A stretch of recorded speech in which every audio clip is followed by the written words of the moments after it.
Hi guys, ಪೀಸಾಗಿ ಹೆಂಗೋ ನಮ್ಮ ಬೈಕ್ದು ವಿಡಿಯೋಗಳೆಲ್ಲ ಬಿಟ್ಕೊಂಡು ನೆಮ್ಮದಿಯಾಗಿದ್ದೆ.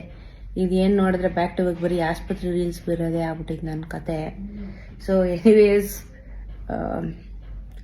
ನೆನ್ನೆ ನೈಟ್ ಸರ್ಜರಿ ಆಯಿತು, ಇನ್ನೊಂದು ಸರ್ಜರಿ ಆಯಿತು. ಸರ್ಜರಿ ಮೇಲೆ ಡಬಲ್ ಸರ್ಜರಿ ಆಗಿದೆ ನನಗೆ. ಏನೋ ನನ್ನ ಹಣೆ ಬರೋ ಸರಿಗಿಲ್ಲ. ತುಂಬ ಜನ ತುಂಬ ಥರ ಕಮೆಂಟ್ಸ್ ಹಾಕಿದ್ರಿ, ಬ್ಲೆಸ್ ಮಾಡಿದ್ರಿ, thank you so much. Problem ಏನಾಗಿದೆ ಅಂತ ಹೇಳ್ತೀನಿ. ನೀವು ತುಂಬ ಜನ ಕಮೆಂಟ್ ಹಾಕಿದ್ರಿ ನಾನು ವಾಕ್ ಮಾಡಿರೋದಕ್ಕೆ ಸ್ಟ್ರೈನ್ ಆಗಿದೆ ಅಂತ ಹೇಳ್ಬಿಟ್ಟು. ಮೂಳೆಗೂ ಇದಕ್ಕೂ ಸಂಬಂಧ ಇಲ್ಲ. ನಂದು ಬೋನ್ ಸರ್ಜರಿ ಏನಾಗಿದೆ ಅದು ಸಕ್ಸಸ್ ಆಗಿದೆ, ಅದು ಏನೂ ತೊಂದರೆ ಇಲ್ಲ.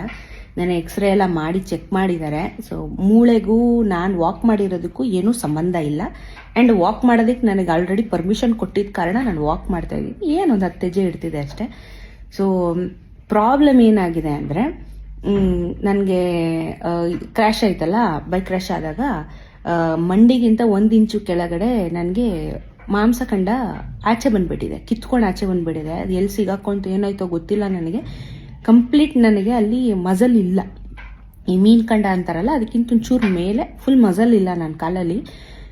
ಅಲ್ಲಿ ಸರ್ಜರಿ ಮಾಡಿದ್ರಲ್ವಾ, ಅವರು ಬರೀ ಬೋನ್ ಮೇಲೆ ಫೋಕಸ್ ಮಾಡಿದ್ದಾರೆ, ನನ್ನ ಸ್ಕಿನ್ ಮೇಲೆ ಅವರು ಫೋಕಸ್ ಮಾಡಿಲ್ಲ.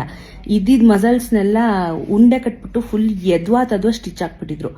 ಅದು ಕೇರ್ ಮಾಡ್ದಿಲ್ದಿರೋ ಕಾರಣ ಅದು ನನಗೆ ಪಸ್ಸಾಗಿ ಕನ್ವರ್ಟ್ ಆಗಿದೆ. ಪಸ್ಸಾಗಿ ಕನ್ವರ್ಟ್ ಆಗಿದ್ದ ಕಾರಣ ಅದು ದಿನದಿಂದ ದಿನಕ್ಕೆ ಅದು ಕೊಳಿಯೋದಕ್ಕೆ ಶುರುವಾಗ್ತಾ ಇತ್ತು. ಡ್ರೆಸ್ಸಿಂಗ್ ನಮ್ಮ ಮನೆಗೆ ಬಂದು ಮಾಡ್ತಿದ್ರು. ಅವ್ರು ಹೇಳಿದ್ರು ಇಲ್ಲ ಇದು ಯಾಕೋ ಸ್ವಲ್ಪ ಸಿವಿಯರ್ ಅನಿಸ್ತದೆ, ಸ್ಮೆಲ್ ಬರೋಕ್ಕೆ ಶುರುವಾಯಿತು.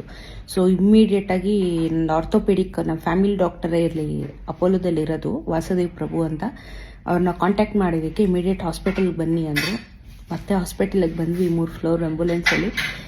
ಚೆಕ್ ಮಾಡಿದ ತಕ್ಷಣ, ಮುಟ್ಟಿದ ತಕ್ಷಣ ಬಸ್ಸು ಸೋರ್ಕೊಂಡು ಹೋಗ್ತಾ ಇತ್ತು. ಆ ಲೆವೆಲ್ಗೆ ಇನ್ಫೆಕ್ಷನ್ ಜಾಸ್ತಿ ಆಗಿತ್ತು. ಬಿಕಾಸ್ ಆ ಹಾಸ್ಪಿಟಲಲ್ಲಿ ಫಸ್ಟ್ ಆಪರೇಷನ್ ಆಗಿದ್ದ ಹಾಸ್ಪಿಟಲ್ದು ಫಾಲ್ಟು ನಾನೀಗ ಮತ್ತೆ ಅನುಭವಿಸ್ತಾ ಇರುವಂಥ ಸಿಚುವೇಶನ್ ಆಗಿರೋದು. ಅವತ್ತು ಅವ್ರು ಕೇರ್ ಮಾಡಿದರೆ ಬಹುಶಃ ಹುಷಾರಾಗ್ತಿದೆ, ಅವ್ರು ಕೇರ್ ಮಾಡಿರಲಿಲ್ಲ. ಸೊ ಇವಾಗ ನನ್ನ ಪ್ರಾಬ್ಲಮ್ ಆಗಿರೋದು ಸ್ಕಿನ್ ಪ್ರಾಬ್ಲಮ್, ಬೋನ್ ಪ್ರಾಬ್ಲಮ್ ಅಲ್ಲ. ಕಂಪ್ಲೀಟ್ ಸರ್ಜರಿ ಮಾಡಿದ್ದಾರೆ, ಅದೇನೇನೋ ಡ್ರೈನೆಲ್ಲ ಹಾಕಿ ಇವಾಗ. ಸೊ ಕಂಪ್ಲೀಟ್ 2 ವೀಕ್ಸ್ ಹಾಸ್ಪಿಟಲಲ್ಲಿ ಇರಬೇಕು. ಅದು ಕಂಪ್ಲೀಟ್ ಡ್ರೈ ಆಗಿ ಹೊಸ ಮಜಲ್ ಬರೋವರೆಗೂ ಕಂಪ್ಲೀಟ್ ಬೆಡ್ ರೆಸ್ಟ್. ಸೊ ಅಪ್ಪ ಅಮ್ಮ ಇದ್ದಾರೆ ಜೊತೆಗೆ, ಅದೊಂದೇ ಧೈರ್ಯ. ಬಿಕಾಸ್ ಪಂಜಾಬಲ್ಲಾದಾಗ ಅಪ್ಪ ಒಬ್ಬರೇ ಇದ್ರು ಆ್ಯಂಡ್ ಭಾಷೆ ಬರ್ತಾ ಇರಲಿಲ್ಲ. ಇವಾಗ ನಾನು ಆರಾಮಾಗಿ ನಾನು ಬೆಂಗಳೂರಲ್ಲಿದ್ದೀನಿ ಅನ್ನೋದು ಕಾನ್ಫಿಡೆನ್ಸ್ ಆ್ಯಂಡ್ ತುಂಬ ಹೈಜೀನಾಗಿ ನೋಡ್ಕೊತಾರೆ. So just pray for the recovery ಅಷ್ಟೇ. ಇದು ನೋಡಿ ಕಾಲು ಹಿಂಗಾಗಿದೆ, ಈಗ ಕಂಪ್ಲೀಟ್ ರೆಸ್ಟ್. ಕೈ ಎಲ್ಲ ಹೊಲಿಗೆ ಎಲ್ಲ ರಿಮೂವ್ ಮಾಡಿದ್ದಾರೆ, ಕಾಲೊಂದೇ ಪ್ರಾಬ್ಲಮ್.